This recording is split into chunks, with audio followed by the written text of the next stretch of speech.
तो भगवान कह रहे हैं कि हे पुरुष ऋषभ, वे सारे जो धीर पुरुष हैं वे कभी भी व्यथित नहीं होते। वे दुख और सुख दोनों ही स्थितियों में सम रहते हैं।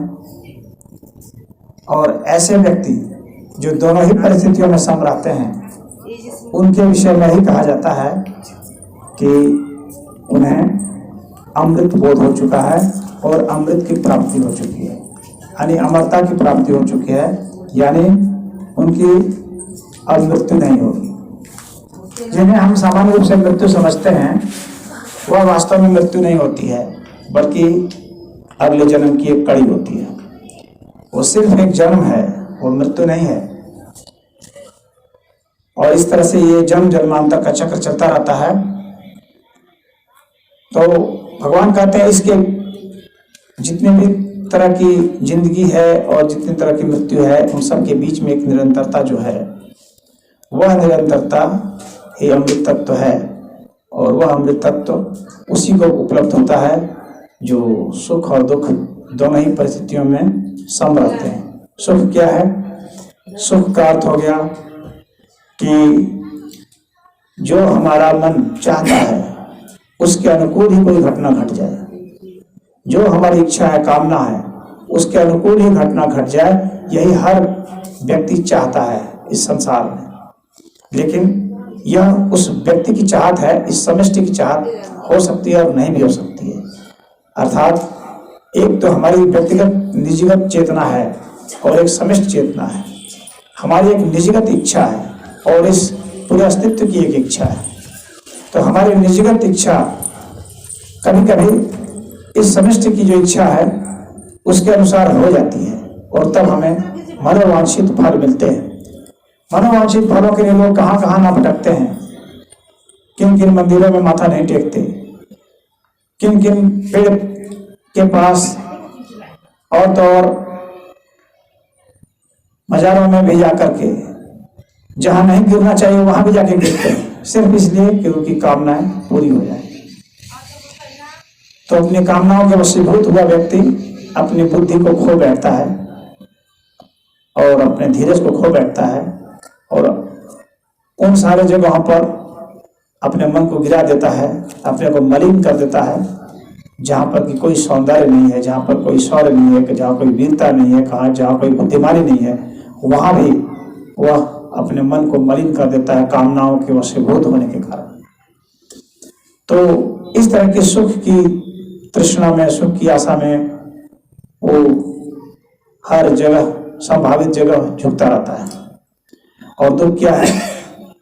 मन के प्रतिकूल होने वाली घटना है। हम जो कामना करते हैं वह कामना जब पूरी नहीं होती है तो वेदना उत्पन्न होती है, जलन उत्पन्न होती है, शरीर में एक आग सी लग जाती है और उसके अवसाद में व्यक्ति डूब जाता है, क्योंकि वह जो चाहता था वह नहीं हुआ। वह यह मानता नहीं है कि यह अस्तित्व जो है उसकी भी एक चाहत है और उस चाहत के साथ अपनी चाहत को विलीन कर दें। जो व्यक्ति अस्तित्व की चाहत के साथ अपनी चाहत को विलीन कर देता है वही सम बुद्धि वाला होता है। उसे दुख और सुख नहीं सताते हैं। लेकिन जो जिद कर बैठता है, जो अस्तित्व की इच्छा के विरुद्ध खड़ा हो उठता है और सोचता है कि मेरी इच्छा के हिसाब से अस्तित्व की इच्छा होनी चाहिए, वह व्यक्ति सदैव दुख के थपेड़ों में जीता रहता है, जीता हुआ भी वह कराहता रहता है।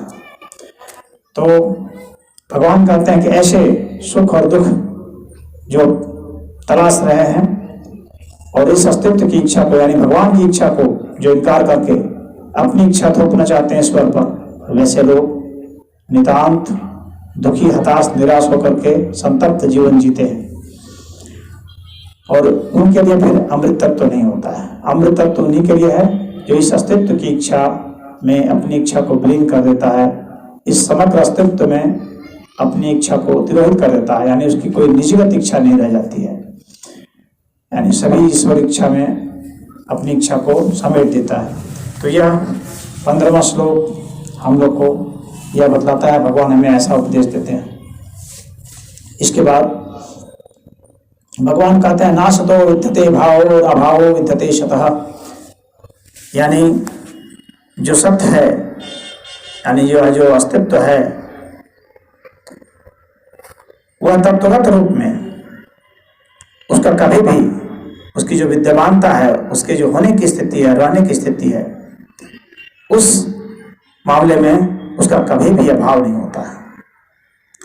यानी अस्तित्व ये सदा रहता है, हर स्थिति में रहता है। ऐसा नहीं कि कभी यह अस्तित्व लुप्त हो जाएगा, ऐसा कभी नहीं होता है। वह सदैव रहता है, वह शून्य कभी नहीं होता, उसका अभाव कभी नहीं होता। अस्तित्व सदैव रहता है, उसके रूप रंग आकार प्रकार ये सब भिन्न हो सकते हैं, परंतु अपने होने की स्थिति में वह सदैव विद्यमान रहता है। और जो है ही नहीं, जिसका भाव ही नहीं है, जो महज आपकी कोई कल्पना है, उसका अस्तित्व आप उत्पन्न नहीं कर सकते हैं। बहुत लोग सोचते हैं कि उन्होंने जो कल्पना कर ली वैसा अस्तित्व हो जाए, लेकिन वैसा अस्तित्व होगा नहीं। होगा वही जो है। आपकी कल्पना के अनुसार अस्तित्व की रचना नहीं होती है, बल्कि अस्तित्व की रचना जैसी हुई है, अस्तित्व जैसा है, उसको वैसा का वैसा समझ लेना, जान लेना, बोध कर लेना, अनुभूत कर लेना, यही बुद्धत्व की निशानी होती है, यही ज्ञानी की निशानी होती है। तो कहते हैं कि जो ये अस्तित्व है उसका कभी अभाव नहीं होता है, और जिसका अभाव है यानी जो है ही नहीं, उसका कभी अस्तित्व नहीं होता है। और इन दोनों ही परिस्थितियों में जो तत्वज्ञानी होते हैं, चाहे वह अस्तित्व वास्तविक हो, चाहे वह अस्तित्व अवास्तविक हो, काल्पनिक हो, मिथ्या हो, इन दोनों ही परिस्थितियों में जो ज्ञानी पुरुष होता है वह दृढ़ रहता है, वह कभी भी हिलता डुलता नहीं, उसका दिमाग भ्रमित नहीं होता, संशय युक्त नहीं होता उसका दिमाग, और उसकी प्रज्ञा स्थिर रहता है। तो ऐसे व्यक्ति को ही तत्वदर्शी कहा जाता है, क्योंकि वह तत्व के भेद को जानता है, उसका वह निष्कर्ष निकाल करके बैठा रहता है। इसके बाद भगवान 17वें श्लोक में कहते हैं, अविनाशी तु तत्विद्धि येन सर्वमिदं ततं विनाशम अव्यस्यस्य न कश्चित् कर्तुम् अर्हसि। यानी यह जो अस्तित्व है, भौतिक अस्तित्व, यह भौतिक अस्तित्व जिसमें कि चेतन सत्ता विद्यमान है, जो सब जगह व्याप्त होता है, कह रहे हैं कि उसको तुम अविनाशी समझो। अविनाशी तु तत्विद्धि, उसको अविनाशी तुम समझो, जानो, जो कि सब जगह उपलब्ध है, हर स्थिति में, हर परिस्थिति में उपलब्ध है, और जो जगह भी है। और कहते हैं कि विनाशम अव्यस्यस्य, तो यह जो अव्यय अविनाशी जो तत्व है, तो विनाश तो तुम सिर्फ उसी को समझो जो कि व्यय होने वाला तत्व है, जो प्राकृतिक तत्व है वही विनाशी है, और जो अविनाशी तत्व है, वह जो आत्मा है, वह अविनाशी तत्व है, उसको कभी भी कोई भी नष्ट करने में समर्थ नहीं है, वह अविनाशी है, क्योंकि वह अविभाज्य है। आगे बताएंगे भगवान कि उसे किसी भी स्थिति में नष्ट नहीं किया जा सकता है, बदला नहीं जा सकता है, तोड़ा नहीं जा सकता है, जोड़ा नहीं जा सकता है। कई उपनिषदों में भी इसका वर्णन आया है, और इस पर काफ़ी बातें होती है, जैसे कि कठोपनिषद में भी आया है। तमाम उपनिषद जो हैं, चाहे बृहदारण्यक उपनिषद है, चाहे प्रश्नोपनिषद है, कितने भी उपनिषद है, ईशावास्योपनिषद है, सभी उपनिषदों में इन्हीं का वर्णन है, आत्मा संबंधित जिज्ञासाएं हैं। और इस पर जो नास्तिकवादी हैं और जो विज्ञानवादी हैं, वे प्रश्न उठाते हैं। उनके प्रश्न का जो आधार बिंदु है, उस पर थोड़ी मैं चर्चा करना चाह रहा हूँ, क्योंकि यह काफ़ी महत्वपूर्ण है। यहाँ पर वे आत्मा के अस्तित्व को मानते ही नहीं। वे कहते हैं ऐसा कोई तत्व है ही नहीं, और गीता में और उपनिषद में और वेद में, इन सब में झूठी बातें लिखी हुई हैं। इस तरह का कोई तत्व अस्तित्व में मौजूद है ही नहीं। जो कुछ भी है वह भौतिक तत्व है। लेकिन यहाँ पर कुछ चीज़ें हम लोगों को समझनी चाहिए और कुछ चीज़ें उनको भी ध्यान में लेना चाहिए, उसका जवाब उन्हें भी खोजना चाहिए। जैसे कि एक बार पहले उनकी ही बात को मान लेते हैं कि आत्मा का अस्तित्व नहीं है, तो फिर जो सबसे सूक्ष्म तत्व है विज्ञान के हिसाब से, तो वे सूक्ष्म तत्व किस आधार पर निर्मित होते हैं, किस आधार पर वे गति करते हैं, इसका भी समुचित समाधान देना पड़ेगा। और जो वे गति करते हैं उस गति की शक्ति कहाँ से आती है, फिर उसकी जो शक्ति आती है उस शक्ति का आदि स्रोत क्या है, फिर उसका जो स्रोत है उसका आदि स्रोत है कहाँ है, और यह से श्रृंखला है, यह निरंतर, इसको रिग्रेशन थ्योरी कहा जाता है। तो यह लगातार पीछे हटते हटते हटते आखिर कहाँ तक जाएगा, तो उसका उत्तर फिर वे नहीं दे पाते हैं। ठीक है, विज्ञान यह भी नहीं कहता है कि हम सभी चीज़ का उत्तर देते हैं, परंतु जब तक वह उत्तर नहीं मिल जाता है तब तक वे यह नहीं कह सकते कि हम लोग जो कह रहे हैं वही सही है। वे यह कह सकते हैं कि हमारे पास भी उत्तर नहीं है और आपके पास भी उत्तर नहीं है, ऐसा वे कह सकते हैं। तो हमारे पास उत्तर है या नहीं है, इसका समाधान तो वेद उपनिषद से होगा ही, आगे कहेंगे। लेकिन जो विज्ञानवादी हैं तो उन्हें इसका उत्तर देना पड़ेगा। दूसरी बात,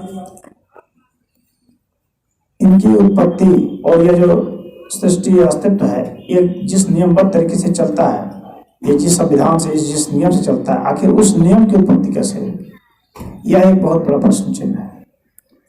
क्योंकि हम यहाँ देखते हैं कि कोई भी जो घटना घटती है वह सभी घटनाएं किसी न किसी नियम के तहत घट रही है।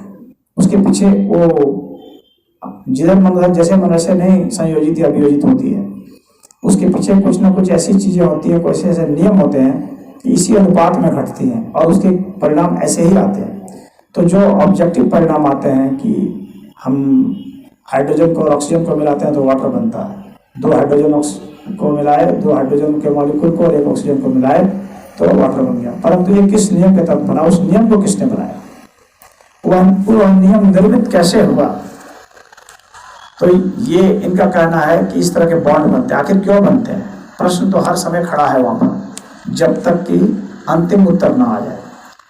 तो वे जब उत्तर नहीं आते हैं कि वे किस आधार पर बनते हैं, तब तक उनका उत्तर प्रमाणिक और संतोषजनक नहीं माना जा सकता है, और यह विज्ञान का उत्तर नहीं होता। वे एक स्टेप बताते हैं, दो स्टेप बताते हैं, लेकिन अंतिम स्टेप तक नहीं बता पाते हैं। तो उनके सामने ये समस्या आती है। फिर उनके सामने एक समस्या और आती है कि वे जो तत्व करते हैं तो उस तत्व का नाम देते हैं। तो वह जब भी हम किसी तत्व का नाम देते हैं और उसको हम अलग चिन्हित करते हैं, तो जाहिर सी बात है कि जब हम अलग चिन्हित करेंगे तो उसकी सीमा रेखा आएगी और उसको फिर हम बिल्कुल ही अलग से ही ऑब्जर्व कर सकते हो, जांच सकते हो, परख सकते हो, देख सकते हो। अब ऐसा तत्व जिसको हम बिल्कुल अलग से देख सकते हो और जो सब चीज का निर्माता हो जाता हो, उसकी सीमा रेखा खींच जाती हो, इस तरह के तत्व वे नहीं बता पाते। वे जो अभी बताए हैं, जो मेटेरियल्स बिल्डिंग जिससे ये अस्तित्व बना है, उसको क्वार्क कहते हैं कि क्वार्क जो है उससे बना है। तो अधिक क्वार्क से बना है, तो क्वार्क को बिल्कुल निकाल नहीं पाए।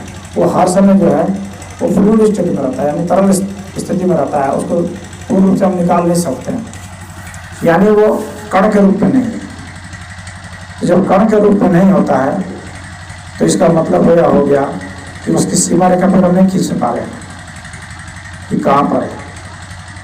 तो अब उनको ये बताना पड़ेगा कि फिर सीमा रेखा जिसकी नहीं है उसकी उत्पत्ति कैसे हुई, और उससे जो है जिसकी सीमा है उसकी उत्पत्ति कैसे हुई।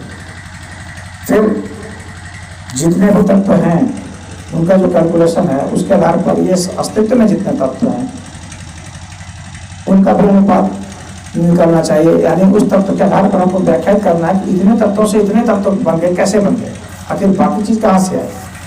अगर थोड़े से ज़्यादा बन गए तो वो बाकी चीज़ें जिसे वो ज़्यादा हुआ वो कहाँ से आया।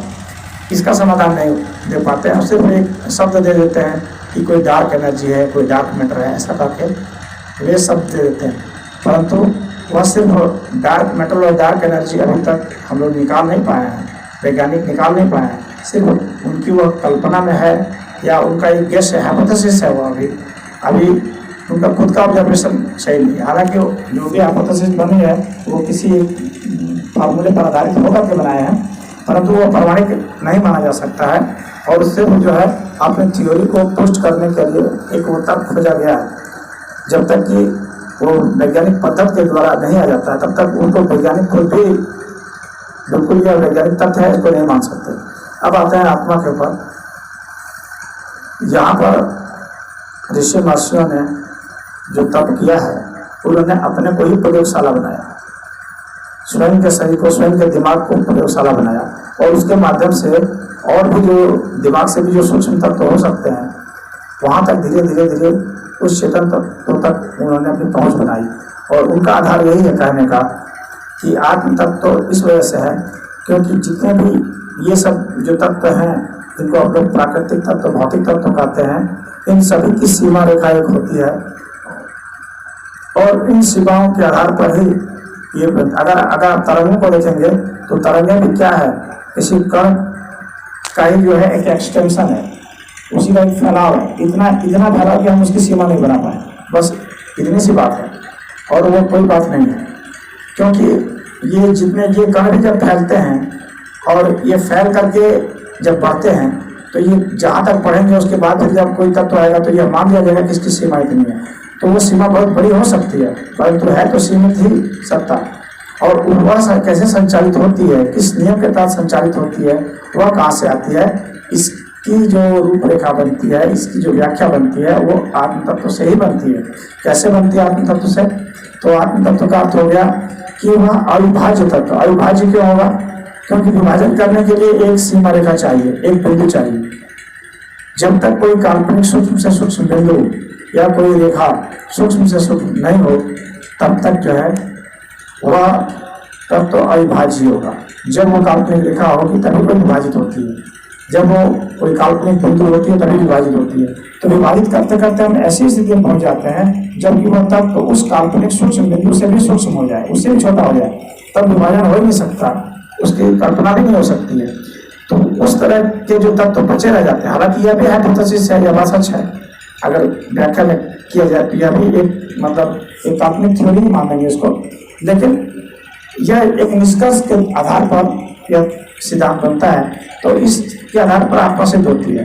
बाकी जो तथ्य के आधार पर जो आत्मा की सिद्धता है तो वह तो आपको साधना करके ही आप स्वयं अनुभूत करते हैं, और जब अनुभूत करते हैं तो उसका साक्षात्कार निश्चित होता है और वह कोई न तरंग होती है और न ही कोई कण होता है। तो कण और तरंग ये दोनों ही नहीं होते हैं बल्कि इन दोनों से परे की सत्ता होती है। यह व्यक्ति अपने प्रयोगशाला में भीतर, अपने भीतर में, अपने चेतन तत्व में आकर के जब प्रयोग करता है उस वक्त उसे यह महसूस होता है। और कोई इसे प्रयोग के द्वारा सिद्ध कर सकता है लेकिन स्वयं को प्रयोगशाला बना करके ही कर सकता है। अब भाई रही बात इंस्ट्रूमेंट के द्वारा सिद्ध करने की, तो यह सच है कि इंस्ट्रूमेंट के द्वारा इसे हम सिद्ध नहीं कर सकते। इंस्ट्रूमेंट के द्वारा इसलिए सिद्ध नहीं कर सकते, इंस्ट्रूमेंट भौतिक है और भौतिक जो है वह तत्व चेतन तत्व को नहीं जांच सकता क्योंकि वह स्वयं ही स्थूल है। चेतन तत्व को जांचने के लिए जो मशीन होनी चाहिए वो भी चेतन होनी चाहिए। जब तक मशीन चेतन नहीं होगी तब तक वह चेतन तत्व को नहीं जांच सकती। अगर मशीन हमारी भौतिक है तो हम जांच भी सिर्फ भौतिक तत्व को ही सकते हैं। यह एक तथ्य है, यह एक सिद्धांत है। तो ऐसी कोई मशीन नहीं बन सकती है जो हो तो भौतिक और जांच करे चेतन तत्व की, ऐसी इसकी कोई संभावना नहीं बनती है, बिल्कुल नहीं बनती है।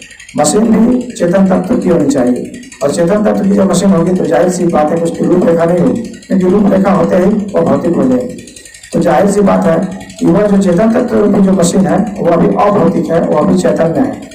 तो चेतन तत्व ही चेतन तत्व को महसूस करता है, यानी आत्मा ही आत्मा को महसूस करती है। यह बात समझ लें। यह हो सकता है कि ये दार्शनिक बातें हो, क्योंकि जो वैज्ञानिक है वे यह आरोप लगाते हैं कि यह दार्शनिक बात है, सच्चाई है कि दार्शनिक बात है, लेकिन यही तथ्य भी है। और विज्ञान को भी अपनी सीमा को समझना होगा कि हम अपनी सीमा में यहीं तक हैं। या तो विज्ञान अपनी सीमा को और आगे बढ़ाए, और जब उसकी सीमा आगे बढ़ती है भौतिक तत्वों से, तो जाहिर सी बात है कि वह भी चेतन तत्व में प्रवेश करेगा, तो वह भी आध्यात्मिक हो जाएगा, वह भी दार्शनिक हो जाएगा। यह भी विज्ञान को समझना पड़ेगा। और सारे जो प्रमाण हैं, ये सारे प्रमाण वो मशीनों के द्वारा या गणित के द्वारा ही नहीं दिए जा सकते हैं, क्योंकि गणित भी एक समय आकर के खामोश हो जाता है। उदाहरण के लिए, यदि हम 4 को 100 में से भाग देते हैं तो कितना बचता है? तो यहाँ पर गणित हमारे लिए कोई उत्तर नहीं दे पाता है। उसी तरह से यदि हम 4 को 4 से माइनस करते हैं तो कितना बचता है? वह शून्य बचता है, लेकिन शून्य को बता नहीं सकता, क्योंकि शून्य को कोई दिखा नहीं सकता। शून्य को हम गणित से सिद्ध भी नहीं कर सकते। सिर्फ स्थान का अभाव सिद्ध कर सकते हैं, समय का अभाव सिद्ध कर सकते हैं तात्कालिक संदर्भ में, अन्यथा हम सिद्ध नहीं कर सकते। 4 में से 4 हम कभी घटा ही नहीं सकते।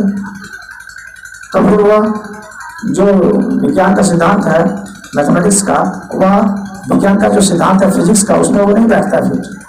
तो यहाँ पर जो है गलती आ जाती है। तो इस चीज को यहाँ समझना पड़ेगा। यही यहाँ पर कहना चाह रहे थे हम। तो आज इतना ही,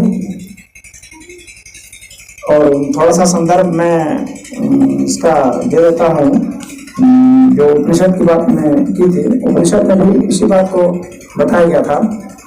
ऐसा अणु आत्मा चेतसा वेदितव्यो यस्मिन् प्राणः पंचधा असंविवेश प्राणश्चेतम सर्वमूलम प्रज्ञानाम यस्मिन् विशुद्धे विभक्तेशात्मा। यहाँ बताया गया है कि आत्मा जो है अणु से अणु, छोटा से अणु का मतलब ऐसा नहीं है कि जो हम लोग अभी भौतिक विज्ञान में जो अणु पढ़ाया जाता है वह अणु यहाँ पर नहीं है। यहाँ पर अणु का मतलब हो गया कि वह छोटा से छोटा जिसको हम नहीं कह सकते कि अब यह इतना ही छोटा है। यह एक बहुत बड़ी बात है। हम यह नहीं कह सकते कि यह अणु है, देखो इसका साइज यह है, नहीं, इतना छोटा से छोटा कि हम यह नहीं कह सकते कि यह इतना छोटा है, उसको कहा गया है अणु यहाँ पर। यानी जिसकी हम सीमा रेखा निर्धारित नहीं कर पाते, ऐसे तत्व को यहाँ अणु कहा गया है। अणु का मतलब विज्ञान वाला अणु नहीं, जिसको हम कहते हैं कि इसका आकार प्रकार इतना है, वो अणु नहीं है। अणु का मतलब ऐसा आकार इतना छोटा से छोटा कि जब हम कहें कि यह अणु है और आकार पता है तो वह अणु नहीं होगा, वह और उससे भी सूक्ष्म हो जाएगा। तो यह यहाँ पर उपनिषद हम लोगों को कहना चाह रहा है। यह जो है मुंडक उपनिषद है, यह यहाँ पर मुंडक उपनिषद बतला रहा है हम लोग को। इसी तरह से हम लोग को श्वेताश्वतर उपनिषद है, वह बतला रहा है कि बलाग्र शतस्य भागस्य शतधा कल्पितस्य भागो जीव स विगेयः स चारण्याय कल्पते। तो कह रहा है कि बाल का जो अगला हिस्सा है, यानी बहुत छोटा सा हिस्सा जो है, बाल का सबसे छोटा हिस्सा जो होता है आगे का, उसके भी यदि हम 100 भाग में विभाजित कर दें, फिर उन 100 भाग को फिर और 100 भागों में विभाजित करते चले जाएं, और इस तरह से हम करते चले जाएं, तो भी उसका अंत जैसा नहीं आने लगेगा, और इतना वो सूक्ष्म हो जाएगा कि वह अणु हो जाएगा। वह जो है आत्मा का एक तरह से स्वरूप है। यह समझाने मात्र के, ये क्योंकि भौतिकता के माध्यम से हमको दार्शनिकता को समझाना है, भौतिकता के माध्यम से हमको चैतन्यता को समझाना है, इसलिए इस तरह के श्लोक की रचना हुई है, इस तरह के मंत्रों की रचना हुई है। यहाँ जो श्वेताश्वतर उपनिषद का जो मैंने मंत्र पढ़ा है, यह मंत्र यही कहना चाह रहा है। यह मंत्र यह नहीं बतला रहा है कि आत्मा का आकार ऐसा ही है, इतना ही बड़ा है।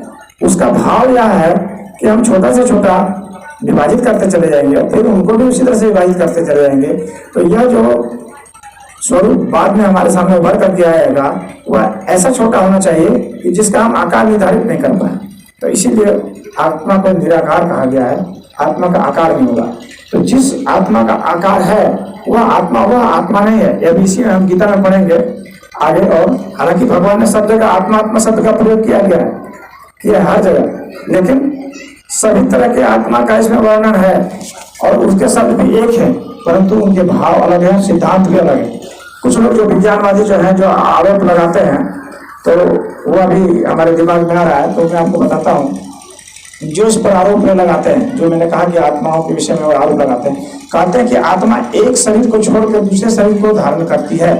तो उनका कहना है कि यदि आत्मा एक शरीर को छोड़कर दूसरे शरीर को चली जाती है, तो इसका अर्थ यह होगा कि आत्मा गति करती है।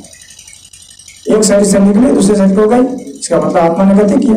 और यदि आत्मा ने गति किया तो इसका अर्थ हुआ कि पदार्थ है, क्योंकि गति पदार्थ का नियम है, गति पदार्थ का गुण है। तो फिर कैसे कहते हैं कि आत्मा चैतन्य है, और कैसे कहते हैं कि आत्मा सभी जगह उपलब्ध है, सर्वव्यापी है? सर्वव्यापी नहीं है। फिर अगर आत्मा एक जगह से निकल के दूसरी जगह जाती है, इसका अर्थ है कि आत्मा सर्वव्यापी नहीं है, तभी तो एक स्थान से निकल कर दूसरे स्थान पर गई। तो यहाँ पर मैं यह बता देना चाहता हूँ कि यहाँ भगवान हमें यह बताते हैं कि जो यहाँ जो संज्ञा लगाई गई है आत्मा का, उसके पहले जो विशेषण का हम लोग प्रयोग करते हैं वो कहते हैं सूक्ष्म आत्मा, और जिसको भगवान ने कहा अविभाज्य तत्व, वैसे आत्मा के बारे में कहते हैं तो वह है दिव्य आत्मा। तो यहाँ से आत्मा शब्द का प्रयोग किया गया, लेकिन जो इसके विद्वान हैं, जो तत्वज्ञानी हैं, वे जानते हैं संतर्क को कि जब आत्मा एक शरीर को छोड़कर दूसरे शरीर को जाती है तो वह यह दिव्य आत्मा नहीं है जो कि अविभाज्य तत्व है, निराकार तत्व है, बल्कि वह आत्मा सूक्ष्म आत्मा है। देखिए, आत्मा से संबंधित बहुत सारे शब्द हैं, जैसे सूक्ष्म आत्मा, जीव आत्मा, देह आत्मा, विराट आत्मा, दिव्य आत्मा, स्थूल आत्मा, भूत आत्मा, महान आत्मा, इस तरह से बहुत सारे शब्द हैं जो आत्मा से संबंधित हैं। परम आत्मा, तो ये सारे जो हैं आत्मा शब्द को अपने में लगाए हुए हैं। तो आत्मा शब्द को लगाए हुए तो हैं, उपसर्ग के रूप में लगाए हुए हैं, परंतु इसका अर्थ यह नहीं होता है कि वे एक ही है। अलग अलग शब्द का अर्थ होता है कि उसके अलग अलग अर्थ हैं, मतलब हैं, अलग अलग संदर्भ हैं। तो जब एक आत्मा एक शरीर को छोड़कर दूसरे शरीर को धारण करती है, इसका सीधा सा अर्थ है कि वह जो है सूक्ष्म आत्मा है, वह दिव्य आत्मा नहीं है। वह आत्मा शरीर से, वह यह ठीक है कि वह भौतिक तत्व से सूक्ष्म है, परंतु वह निराकार स्थिति को उपलब्ध नहीं है, और वह सर्वव्यापी तत्व नहीं है। यानी सूक्ष्म आत्मा सर्वव्यापी नहीं होता, दिव्य आत्मा ही सर्वव्यापी होता है, परमात्मा ही सर्वव्यापी होता है। तो जब भी परमात्मा है, दिव्य आत्मा है, तो वह सर्वव्यापी हो सकता है। लेकिन जब सूक्ष्म आत्मा की बात है कि एक व्यक्ति मर गया, एक निजी व्यक्ति जो मर जाता है और फिर वह निजी व्यक्ति जन्म लेता है, तो उसके विषय में गति की जाती है, तो वहां पर आत्मा का जो वर्णन आता है, तो वह आत्मा यह दिव्य आत्मा नहीं, यह समझ लेना चाहिए, वह सूक्ष्म आत्मा है। यदि ऐसा नहीं समझ पाएंगे तो गीता को कभी नहीं समझ पाएंगे, न उपनिषद को समझ पाएंगे, न वेद को समझ पाएंगे। और जो तर्क करते हैं विज्ञान के आधार पर, तो उनको मैं बता देना चाहता हूँ कि तर्क करने के पहले आपको यह समझना पड़ेगा कि आत्मा के किन संदर्भों की बात की गई है। आत्मा का एक जो गुण बता दिया गया है कि वह करता नहीं है, वो सर्वव्यापी है, वह निराकार है, तो उसी को आप सभी में नहीं लगा सकते। देह आत्मा में आप उसको नहीं लगा सकते। देह आत्मा अलग स्थिति हो जाएगी, जीव आत्मा अलग स्थिति हो जाएगी। इन सभी आत्माओं के विषय में आगे वर्णन करेंगे, विषय ज्यादा लंबा नहीं हो जाए। अभी विषय पर आते हुए हमने बात की है, तो आज इतना ही। फिर किसी अगले श्रृंखला में, प्रवचन श्रृंखला में मैं इस विषय को आगे बढ़ाऊंगा। ओम हरि।